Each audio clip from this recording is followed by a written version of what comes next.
হঠাৎ করে ঘুম ভেঙে গেল, প্রচণ্ড ঠান্ডা লেগেছে। আর আগে থেকে তো আমার এমনি শরীরটা খারাপ ছিল, গা পিঠ ব্যথা, গলা ধরে গিয়েছে মেঝেতে শুয়ে।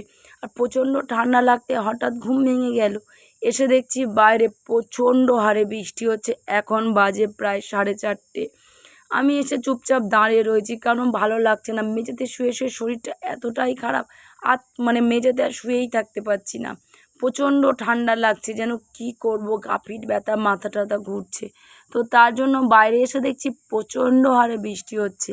আর এমনিতে তো পাথরের দাওয়া তো প্রচণ্ড ঠান্ডা হয়, আর আমার সেই থেকে ঠান্ডা লেগে গিয়েছে। ওষুধ খাচ্ছি, তাও কিছুই হচ্ছে না। এদিকে বাড়ির লোক কেউ উঠেনি, সবাই ঘুমাচ্ছে। এখন তো ভোরবেলা, সবাই ঘুমাচ্ছে, কেউ হয়তো বুঝতেও পারছে না যে এখন বৃষ্টিটা হচ্ছে। আমার প্রচণ্ড ঠান্ডা লেগেছে বলে হঠাৎ ঘুমটা ভেঙে গিয়ে বাইরে এসে দেখি বৃষ্টি হচ্ছে, নাহলে আমিও জানতে পারতাম না যে বৃষ্টি হচ্ছে। তো চুপচাপ দাঁড়িয়ে দাঁড়িয়ে তাই দেখছিলাম বৃষ্টির দিকে তাকিয়ে। খুবই ভালো লাগে আমার এইরকমভাবে বৃষ্টি দেখতে, আর বৃষ্টিতে ভিজতে তো খুবই ভালো লাগে। আমি সব সময়, স্নানের সময় হোক, এমনি সময় হোক, যখন হোক তখন আমি এমনি বৃষ্টিতে ভিজি। আর এখন তো ভোরবেলা, শরীরটাও খারাপ, খুবই ভালো লাগছে, চুপচাপ দাঁড়িয়ে দাঁড়িয়ে দেখছিলাম। আর এদিকে দেখো, আমাদের ঘর হবে বলে ঘরের ভিত খুঁড়েছিল, তো সেগুলো পুরোটাই জল ঢুকে গিয়েছে, মাটি ধসে গিয়েছে এখান থেকে। কন্টিনিউয়াসলি সারা রাতটাই বৃষ্টি হয়েছে, আর ভোরের বেলাও কন্টিনিউ বৃষ্টি হয়ে যাচ্ছে। এগুলো আবার রোধ না করলে তো ঘরের কাজ শুরু করা যাবে না। বাট এই জলগুলো আগে পরিষ্কার করতে হবে, তারপরে নতুন করে আবার কাজ শুরু করতে হবে। দাঁড়িয়ে দাঁড়িয়ে দেখছি বৃষ্টি কিন্তু ভালোই হচ্ছে, কন্টিনিউয়াসলি হয়ে যাচ্ছে। আর আমাদের এই সাইডটাতে পুরো কাদায় কাদায়, যেহেতু এখন ঘর হবে বলে এখান থেকে ওই সাইডটাতে যাওয়াই যাবে না। আমি দাঁড়িয়ে দাঁড়িয়ে ভাবলাম যে না, মেয়েকে ডেকে দিই, কারণ যেহেতু ঠান্ডা, আমার তো প্রচণ্ড ঠান্ডা লেগেছে। আর ও তো অনেকটাই ছোট, ওরও তো ঠান্ডা লাগতে পারে। তো তার জন্য ওকে ডাকতে এলাম, বললাম উঠে পড়। ও তো বলছে না আমি উঠবো। দেখো এই সাইডটাতে পুরোটাই হচ্ছে গিয়ে অন্ধকার, কারণ যেহেতু একটু ভোর ভোর মতন হয়েছে, তো তার জন্য বাইরেটাতে একটু আলো, বাট ঘরটাতে পুরো অন্ধকার এই সাইডটাতে। তো আমি আলো জ্বেলেছি, আর ওকে ডাকবো বলে যে এই উঠে পড়, কারণ আমার তো ঠান্ডা লেগেছে, শরীর প্রচণ্ড খারাপ, মাথা টাথা যন্ত্রণা হচ্ছে। তুই এভাবে শুয়ে থাকিস না, খানিকটা বস, উঠে পড়, কারণ বাইরে প্রচণ্ড বৃষ্টি হচ্ছে, আর মেঝে থেকে খুব ঠান্ডা উঠছে। ওকে অনেকক্ষণ ডাকার পরে ও বলছে মা আমি উঠবো না, আমি একটু ঘুমাই, এত ভোরবেলা আমি উঠে কি করব। আরে আমার ঠান্ডা লেগেছে, তুই যদি এইরকমভাবে শুয়ে থাকিস, তোরও আমার মতো সেম ঠান্ডা লাগবে, আরও শরীর খারাপ করবে।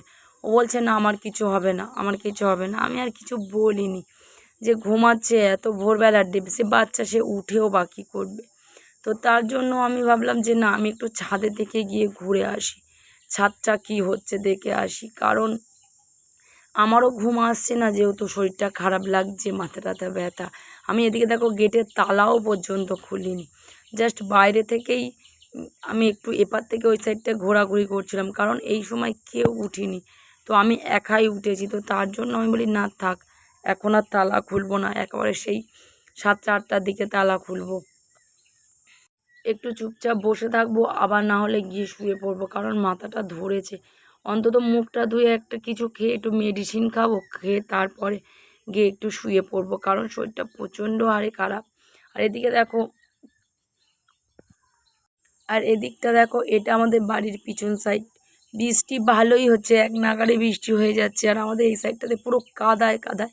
যতক্ষণ না আমাদের এই ঘরটা পুরোপুরিভাবে কমপ্লিট করা যাবে, ততক্ষণ আমাদের কাদায় কাদায় যেতে হবে।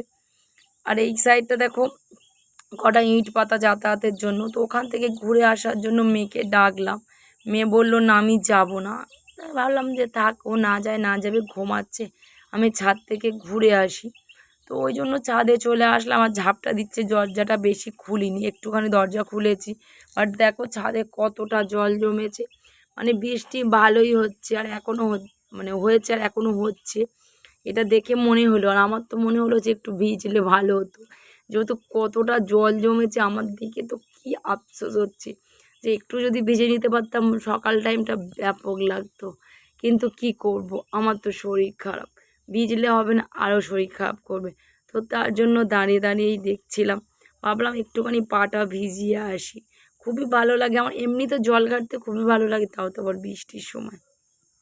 আগে যখন স্কুলে পড়তাম তখন প্রায় সময় ভিজতে ভিজতে বাড়ি আসতাম আর মাকে এসে মিথ্যে বলতাম যে ভিজে গিয়েছে। ওইসব মানে দিনের কথা মনে পড়লে খুব কষ্ট লাগে, আবার এক এক সময় খুব ভালো লাগে যে ওই লাইফটার মতো সত্যি কোনো লাইফ নেই।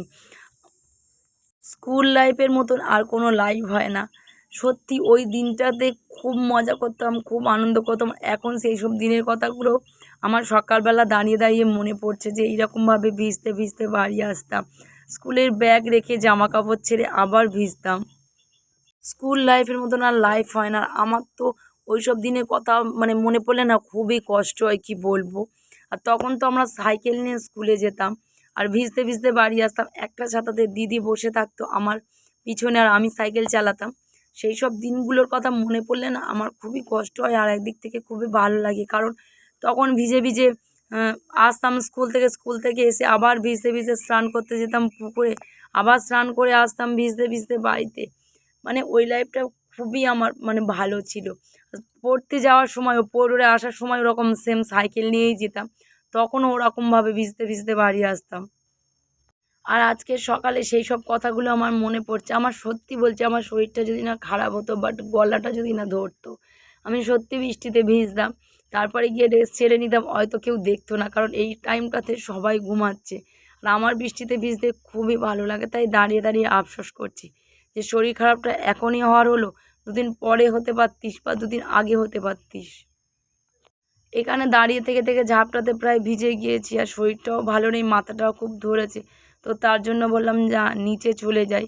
মেয়েকে বারবার করে ডাকছি, সে তো মুড়ি দিয়েই ঘুমাচ্ছে, আমার কোনো কথাই শুনছে না। ভাবলাম আমিও বা বসে থেকে কি করব, আমিও একটু শুয়ে পড়ি মাথায় অমৃতাঞ্জন দিয়ে।